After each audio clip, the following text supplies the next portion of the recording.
Olá, velejantes! Hoje vamos abrir as portas dos mistérios da bruxaria com Tonya A. Brown.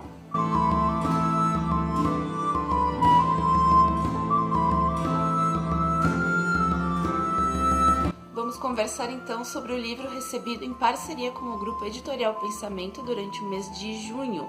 Abre a porta dos mistérios da bruxaria, a chave para a história, tradições e feitiços para os dias de hoje, da autora Tonya A. Brown. Uma autora com uma visão sobre magia e bruxaria que eu particularmente me identifiquei. Desde o início, a autora já deixa bem claro que esse livro é sobre bruxaria pura e simples e a sua visão bem aberta acerca de religiões.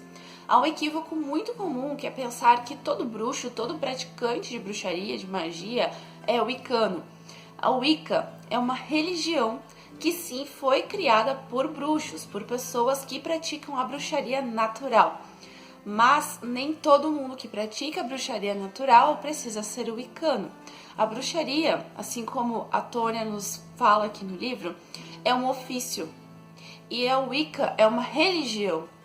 Então, eu não preciso ser wicana para praticar bruxaria. Qualquer pessoa pode praticar bruxaria, independente da sua religião. Eu me senti muito confortável lendo essas definições, eu me senti compreendida pela autora, porque eu não tenho religião. Segundo a autora, eu estou mais próximo de ser pagã, o que eu já sabia, na verdade, né? Mas o conceito que a autora nos apresenta de paganismo é muito interessante. O paganismo, ele diz aquilo que você não é. O pagão adota crenças religiosas diferente do que é pregado nas principais religiões do mundo. Claro que na própria Wicca nós temos elementos de neopaganismo. A maioria das bruxas naturais, né, quem pratica esse tipo de magia, vai buscar coisas no paganismo para se basear, como a própria roda do ano, né? A roda do ano é pagã, e é nisso que a maioria das bruxas modernas se baseiam para fazer as suas comemorações, para seguir o seu calendário. Mas, enfim, eu não tenho propriedade assim para falar exatamente o que a Wicca é, porque, como eu falei, eu não sou, né? Eu sou apenas uma praticante de bruxaria natural, sem me apegar a nenhuma religião. Não tenho muito saco para religiões, então, por esse motivo, eu só faço minhas coisas, acredito nas minhas coisas também, pego um pouco de cada crença ali que eu acho que faz sentido para mim, e assim eu sigo minha vida. Segundo a autora, a base da bruxaria, e eu concordo com essa visão, é a reverência pela natureza, pela vida, pelas forças energéticas. E praticar bruxaria é manipular a energia disponível no universo visando algo, visando mudar alguma situação que esteja ruim, né? Visando buscar alguma coisa. E a Tonya nos ensina aqui no livro como começar isso, né? Como que a gente começa a praticar bruxaria, como que a gente lança um feitiço. Mas antes disso, ela deixa bem claro que acha importante passar alguns conceitos. Então ela fala um pouquinho sobre a história da bruxaria. Claro, nada muito aprofundado, o livro não é muito grande também, mas ela dá uma boa pincelada em conceitos importantes e na história das bruxas. Então, obviamente, ela vai falar sobre a Inquisição, que é um capítulo da história bem doloroso pra gente que pratica bruxaria ler. E foi quando a Igreja Católica perseguiu, torturou e matou muitas pessoas acusadas de bruxaria, principalmente mulheres. Então eu acho que todo mundo já ouviu falar de Salem, mas em toda a Europa estima-se que podem ter morrido umas 500 mil pessoas acusadas de bruxaria, heresia. Teve um certo momento que começaram a prender pessoas acusadas de heresia. O que é heresia? É não cultuar a religião que eles consideravam a correta, que é o catolicismo. Então quem não fosse católico era perseguido só por pensar diferente. E não eram só pessoas que eram perseguidas e mortas, como alguns animais também, principalmente gatos pretos, porque eles acreditavam que esses gatos eram as bruxas, sei lá, disfarçadas, alguma coisa assim, né, de animais. Tudo porque antes, bem antigamente ali, os druidas, os celtas, eles cultuavam os gatos pretos, acreditavam que eles traziam sorte, né, que eles eram especiais. Infelizmente, por causa da Inquisição, agora as pessoas, no geral, têm uma visão bem errada sobre os pobres dos gatos pretos. Somente nos anos 50, a Inglaterra revogou a lei que regulamentava a prisão de acusados por bruxaria. Então isso é muito recente, foi agora, foi nos anos 50. Mas essas mudanças na lei na Inglaterra incentivaram Gerald Gardner a vir a público e se apresentar como um bruxo e apresentar a sua religião para o mundo, que trata-se da Wicca, e isso serviu para muitos bruxos saírem das sombras, né, se mostrarem e passarem a não ter tanto medo de falarem das suas crenças. Bom, aqui nesse livro a gente também vai encontrar a autora falando sobre crenças, sobre valores, fala da ligação das bruxas com a natureza, fala sobre o que é sagrado, sobre feminilidade, traz conceitos, pensamentos que devemos ter, como a abundância, a gratidão, a missão de ajudar e curar os outros e o mundo, e explica métodos de canalizar energia para que possamos fazer a magia acontecer. Então, essa energia, como eu falei, ela está disponível no universo e está disponível dentro de nós, afinal, nós fazemos parte da natureza. E a autora traz conceitos aqui que eu acredito que todo bruxo mais velho já tenha incorporado nas suas práticas, que é a mentalização e a intenção. A coisa mais importante na hora de lançar um feitiço é a intenção bem clara. A gente precisa deixar claro para o universo o que a gente está querendo. Por quê? Claro que a gente usa elementos para nos ajudar. Então, a gente tem pedras, tem ervas, tem velas de determinadas cores. E, claro, tudo isso, né, vai ajudar a gente a canalizar aquela energia. Mas não adianta nada ter um monte de coisa e não ter claro na mente o que a gente quer, não manifestar essa intenção para o universo. Então, a própria autora comenta, é possível depois de um tempo a gente fazer magia apenas com essa mentalização, né? Apenas com a força da mente, né? Como o pessoal costuma falar. Sim, é possível. Mas todos esses ingredientes aí que a gente usa, que a gente gosta, né? Velas, pedras, enfim.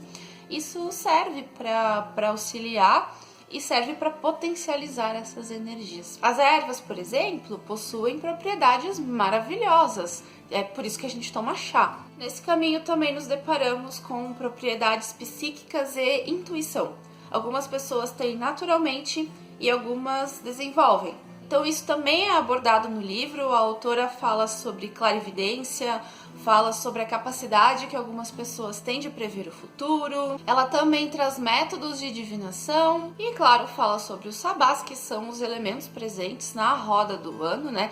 Depois eu tenho uma ressalva sobre isso ali, sobre uma imagem, quando eu mostrar o livro eu comento melhor sobre a roda do ano. Ela também fala sobre as fases da lua, né? É muito importante, afinal, tem alguns feitiços que funcionam melhor em determinada fase da lua. A lua, como eu já falei em vídeos anteriores, ela rege a vida de forma geral. Na segunda parte do livro, a autora traz um compilado de feitiços. Aí é importante ressaltar uma coisa. Com o tempo, cada um vai se adaptar melhor, vai preferir trabalhar mais com pedras, ou mais com velas, ou com ervas, ou o que seja. Essa autora, ela gosta muito de óleos essenciais. Então, quase todos os feitiços que ela apresenta aqui, além de outros elementos, né, além de pedras, ervas, velas, vai ter óleos essenciais. Não é muito comum a gente achar autores que gostam tanto assim de óleos essenciais, então não são muitos feitiços aí na literatura que falam de óleos, mas a Tônia gosta muito, então ela vai falar muito sobre óleos essenciais aqui. Mas ela também traz dicas de chás, de poções, de práticas, de mentalizações, e ela também dá dicas de outros livros sobre o tema que a gente pode consultar. Bom, essa edição é em capa dura, é uma edição muito bonita, ela possui algumas ilustrações, tem uma parte aqui que a gente vai ver sobre os instrumentos mágicos, lembrando que nem tudo que tá aqui a gente é obrigado a ter, né? A gente vai sentindo a necessidade de adquirir esses instrumentos conforme a prática, não precisa ter tudo de uma vez só. Então ela mostra alguns símbolos mágicos também, fala sobre deuses e deusas, fala sobre o alfabeto tibetano, aqui nós temos nessa representação, fala sobre cores, o que cada cor representa, como que a gente pode usar as cores ao nosso favor.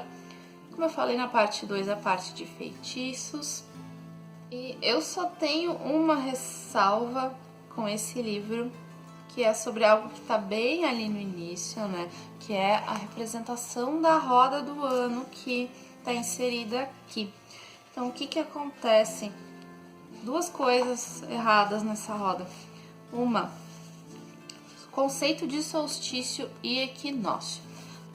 Solstício e equinócio são fenômenos astronômicos que têm a ver com a posição do Sol em relação à Terra e o início das estações. Equinócio é para outono e primavera. Solstício é de inverno e de verão. Então, não existe solstício de outono igual tá aqui. Seria o equinócio de outono. E aqui em cima, nesse sábado que seria o Lita, que nem tá escrito aqui, tá indicado como meio do verão. Mas, na verdade, seria o início do verão. Igual Iuli seria o início do inverno. Importante também falar que aqui essas datas são sobre o hemisfério norte, tá? No hemisfério sul, como eu já falei em outros vídeos de livros da Pensamento, as datas são alteradas porque a roda vai conforme as estações. Então, cuidado, quem for mais iniciante, procurem essa roda do ano em outros livros, até na internet, dá pra encontrar uma que tá bem certinha, inclusive que já tá com a correspondência certa pro hemisfério sul, se for o caso de seguir a roda sul, como a maioria das pessoas que moram aqui seguem.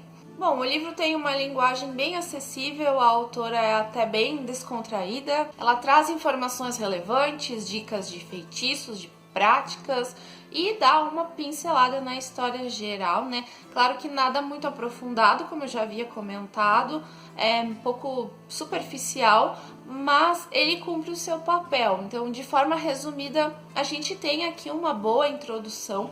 Então, esse livro é bem indicado para pessoas que estão começando nesse mundo, né? Que estão despertando para magia, que querem saber mais e já querem algumas dicas de feitiço, como fazer. E também serve para leigos que apenas são curiosos, querem conhecer mais desse mundo, né?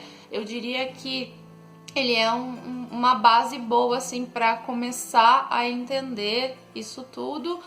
E, claro, é um livro interessante para mesmo quem já pratica ter em casa. Sempre a gente aproveita algo, tem alguma coisa que a gente não sabia, alguma dica de feitiço, alguma coisa assim. Então, super válido ler esse livro. E, claro, também é um livro legal para dar de presente para aquela pessoa que tem um conceito meio estereotipado na sua cabeça, né, sobre bruxaria. Então, ele também ajuda a começar a desmistificar esses conceitos. Vou deixar o link para o site da editora Pensamento no box de descrição. Lá é possível adquirir esse e outros livros também, então tem muita opção lá de espiritualidade e autoconhecimento. Então vale a pena dar uma olhadinha ali, quem gosta desse tema. Também vou deixar aqui nos cards a playlist que eu tô fazendo com os livros da Pensamento. Uma vez por mês eu resenho algum livro nesse tema e trago pra cá. Eu espero que vocês tenham gostado desse vídeo. Não esquece de deixar um like, esse sim. Se inscreve no canal, ativa o sininho para não perder nada. E nos vemos no próximo vídeo. Obrigada por assistirem até aqui e tchau!